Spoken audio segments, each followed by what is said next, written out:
So very good evening to one and all present here. So once again, welcome to you all to your own channel, that is LED classes, where you are learning your subject in a better and easier way. But today we will not learn anything. Only I am here to discuss the new policy for the tabulation marks of class 12th board examination.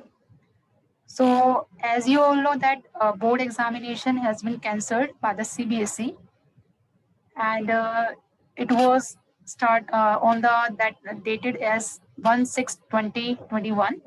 So CBSE has cancelled all these things, but with that CBSE has taken some of the policies that how to give the marks for class 12 students.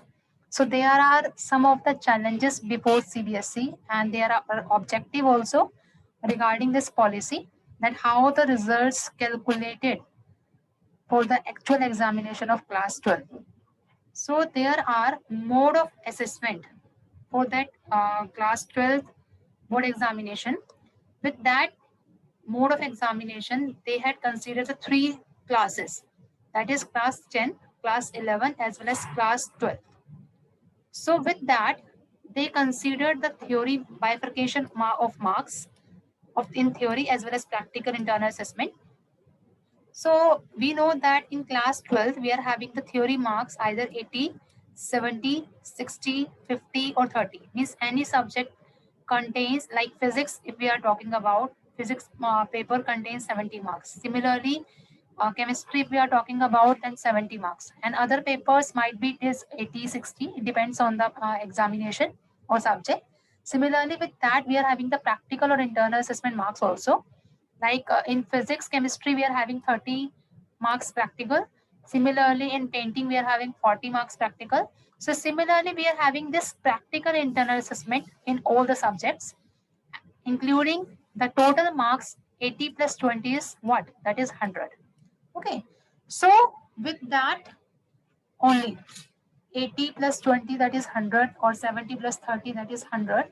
We are having these marks consideration or bifurcation of marks in the CBSE. So CBSE has taken the assessment for maximum 100 marks for each subject. Okay. So what is the policy now the CBSE has followed? This is the most important part, that due to the cancellation of board examination, assessment of theory portion, I'm talking about theory portion, which is of 80, 70, 60, 50, 30 marks, will be done by the school based on the following. तो CBSE ने जो class 12th का जो system रखा, that is they had taken the marks based on the unit test, midterm or pre-board examination. Okay, and they had taken 40% out of these three.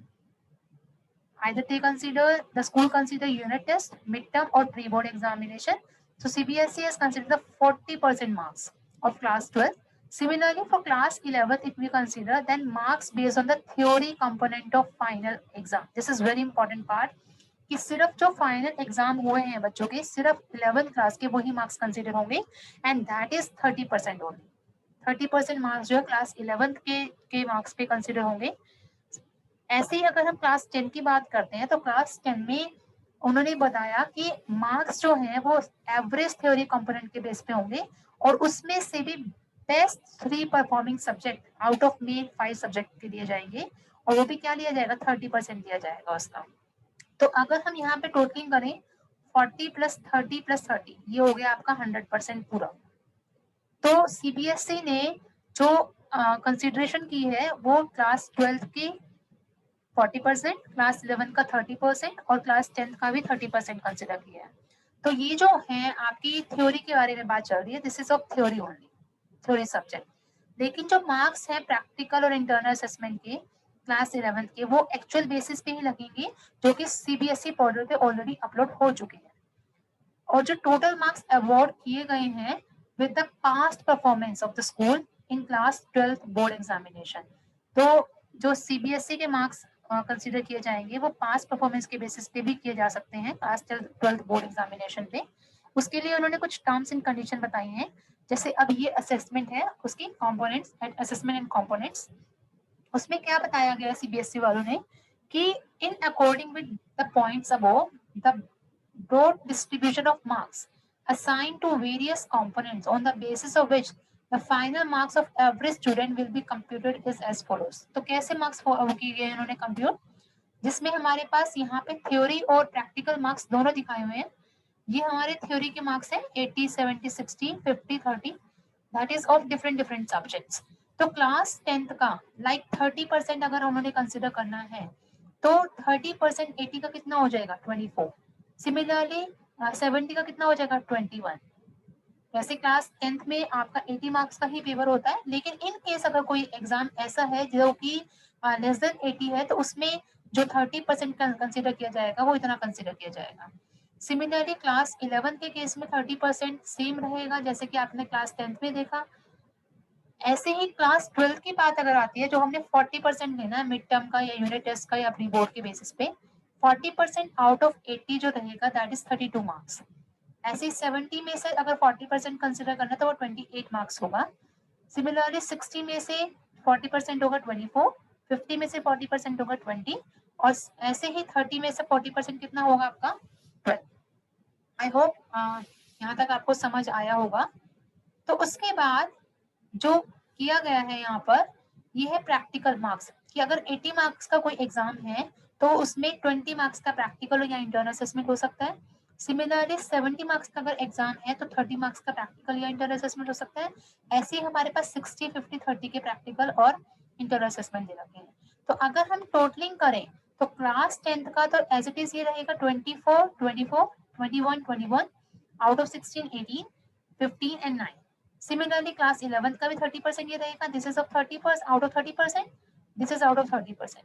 लेकिन यहाँ पर जो क्लास 12 का रहेगा वो 40% तो जो लेंगे हम प्री बोर्ड या फिर यूनिट टेस्ट का या मिड टर्म का, वो प्लस आपका जो प्रैक्टिकल या इंटरनल असेसमेंट रहेगा वो 32 प्लस 20 कितने बैठने में आपका 52। सिमिलरली 28 प्लस 30 कितना हो गया 58, 24 प्लस 40 कितना हो गया 64। तो ये जो मार्क्स रहेंगे ये आपके हर एक सब्जेक्ट के रहेंगे, जो टोटल मार्क्स क्लास 12 के आएंगे। तो वहां से सीबीएसई ने एक कंप्यूटेशन लिया। कंप्यूटेशन क्या था थ्योरी मार्क्स में, कि जो 12 है वो किसके बेसिस पे लिया गया, यूनिट टेस्ट, मिड टर्म और प्री बोर्ड थ्योरी एग्जामिनेशन के बेसिस पे। और साथ में उन्होंने ये कहा कि जो रिजल्ट कमेटी जो है स्कूल की, वो डिसाइड करेगी वेटेज के बारे में to be given to each exam based on the credibility and reliability of the assessment. जैसे फॉर एग्जाम्पल अगर कमिटी ने कंसिडर किया that view that only pre-board exams may be taken into consideration, तो full weightage जो है उसी pre board में से ही लिया जाएगा। Similarly another school result committee जो है उन्होंने डिसाइड किया to give equal weightage to pre board term and mid term exam, तो वो जो है प्री बोर्ड और मिड टर्म एग्जाम के बेसिस पे ही लिया जाएगा। तो ये आपके पास कुछ पॉसिबिलिटीज हैं कि यूनिट टेस्ट, मिड टर्म या प्री बोर्ड एग्जामिनेशन जो है that is concern during the session of 2020 और 21। तो कुछ पॉसिबिलिटीज ली उन्होंने। वो पॉसिबिलिटीज क्या थी कि डिफरेंस था mode of conduct of examination में कि ऑनलाइन हो या ऑफलाइन हो। लेकिन कुछ स्टूडेंट जो अपीयर नहीं कर पाए थे मिड टर्म एग्जाम में या किसी चीज में, appeared in any or some of the examination conducted by the school। तो अबव केसेस में जितनी भी रिजल्ट कमेटीज हैं स्कूल की, ठीक है, उनको एड्रेस किया जाएगा that these challenges based on the analysis and study of the situation prevailing in the school and thereafter drawn up a criteria for assessment of class 12 component. तो committee fully responsible रहेगी उस decision के लिए, analyse करेगी, study करेगी student के बारे में, तो उसके बाद ही वो क्राइटेरिया असेसमेंट के लिए मांगा जाएगा, बनाया जाएगा। तो उन्होंने क्या किया, ये रीजन दिए that reason for the weightage given to the different exams और test in case where students have not appeared in none of the test और exam categories then basis for assessment should be indicated. तो उसने कहा कि reason जो है अलग अलग वेटेज के लिए वो डिफरेंट डिफरेंट एग्जाम्स और टेस्ट के लिए दिया जाना चाहिए। और अगर कोई स्टूडेंट अपीयर नहीं कर पाता किसी भी एग्जाम में तो उसके लिए एक पर्टिकुलर असेसमेंट या क्राइटेरिया इंडिकेट किया जाए। तो यहाँ से कुछ और इम्पोर्टेंट चीजें बताई गई जो सीबीएसई में बताई गई हैं। ये चीजें थी कि जो आपका रिजल्ट होगा that will be made by the only result committee. ठीक है, और ये ट्रांसपेरेंट मैनर में किया जाएगा। और एक बहुत अच्छी बात जो उन्होंने स्केलिंग करी है कि class 10 marks are already standardise, no scaling is to be done by the school. School को कोई स्केलिंग नहीं करनी क्लास 10 के मार्क्स में। और उन्होंने ये भी बोला कि प्रीवियस 3 इयर्स में ये जो ओवरऑल बेस्ट परफॉर्मेंस है बोर्ड एग्जामिनेशन के केस में will be taken as a reference, उसको हम एज अ रेफरेंस मॉडरेट कर सकते हैं by the school for 2020 to 21। जैसे फॉर एग्जांपल उन्होंने कहा कि अगर स्पेसिफिक स्कूल में ओवरऑल एवरेज जो है स्टूडेंट का 17-18 में 72% है, 18-19 में 74 है और 19-20 में 71 है, तो स्कूल यूज कर सकता है सब्जेक्ट वाइज एवरेज को 18-19 for the moderation which are the highest for moderation, मतलब जो हाईएस्ट होगा सिर्फ वही उनको प्रोवाइड किया जाएगा, वो स्कूल डिसाइड कर सकता है। सिमिलरली बहुत अच्छी बात क्लास 12 के स्टूडेंट्स के लिए ये की गई है कि सब्जेक्ट वाइज जो है वो मार्क्स असेस कर सकते हैं, +-5% ऑब्टेन कर सकते हैं। फॉर एग्जाम्पल अगर किसी बच्चे के सपोज करिए रेफरेंस एग्जाम्स में 72% आए हैं, तो जो रिजल्ट कमेटी है वो उसको प्लस या -5 करके उसका मार्क्स को वो प्रेफरेंस दे सकती है। +2 मार्क्स भी कर सकते हैं, +5 भी कर सकते हैं, it is depending on the result committee only. तो यहाँ से ये बोला गया है marks assessed bye the school for 2020 to 21 with in the range of +-5 marks, okay, in the subject in the reference year. तो ओवरऑल जो एवरेज मार्क्स होगा स्कूल जो असेस करेगी 2021 में हर एक सब्जेक्ट के लिए, वो एक्सीड नहीं करना चाहिए ओवरऑल एवरेज मार्क्स के by 2 marks in the specific reference year. तो 2 मार्क्स से वो नहीं करना चाहिए, एक्सीड नहीं करना चाहिए। तो अगर कोई केस ऐसा है, in case data for school only for 2 years, किसी के पास सिर्फ 2 इयर्स का ही डेटा अवेलेबल है, तो वो क्या करें, तो बेस्ट परफॉर्मेंस जो है वो ली जाएगी 2 इयर्स की। And in case data is available for only 1 year, तो सेम 1 ईयर का ही वो दिया जाएगा। तो इसलिए वजह से जो स्टूडेंट्स जो अपियरिंग थे, जो अपियर कर रहे थे क्लास 12 के फॉर द फर्स्ट टाइम, उनका कोई भी हिस्टोरिकल डाटा अगर अवेलेबल नहीं है, तो बोर्ड जो है वो हिस्टोरिकल डाटा उनको उसी वे में प्रोवाइड करेगी। ओके, सो ये जो था this is the criteria for the board examination. और सबसे अच्छी चीज है कि रिजल्ट कमेटी ने अगर एक बार फाइनलाइज कर दिया तो वो मार्क्स जो है वो एज इट इज ही रहेंगे। हाँ, अगर किसी स्टूडेंट को कोई भी प्रॉब्लम है किसी भी मार्क्स से रिलेटेड या कुछ भी है, तो वो स्टूडेंट जो है वो दोबारा से अपने बोर्ड जो है उनको चांस देगी दोबारा से एग्जाम्स कंडक्ट करवाने के लिए। और साथ में असेसमेंट जो है वो मोर देन 5 सब्जेक्ट का ही रहेगा, ये तो आपको बता दिया गया है। और एक चीज बहुत इंपॉर्टेंट पार्ट है कि कंपार्टमेंट के लिए भी, अगर किसी बच्चे का कोई कंपार्टमेंट आता है तो उसके लिए भी बोर्ड जो है आगे आपको गाइडलाइंस देते रहेंगे। तो यहाँ तक मैंने आपको जो बताना था वो यही था कि कैसे स्टूडेंट्स जो है उनको असेसमेंट मिलेगी। और अगर कोई बच्चा फेल हो जाता है, इसमें ये भी एक चीज मेंशन कर रखी है कि स्टूडेंट अगर कोई सेटिस्फाइड नहीं है असेसमेंट से, तो पॉलिसी के अकॉर्डिंग उनको अपॉर्चुनिटी दी जाएगी कि वो एग्जामिनेशन में अपीयर कर सके।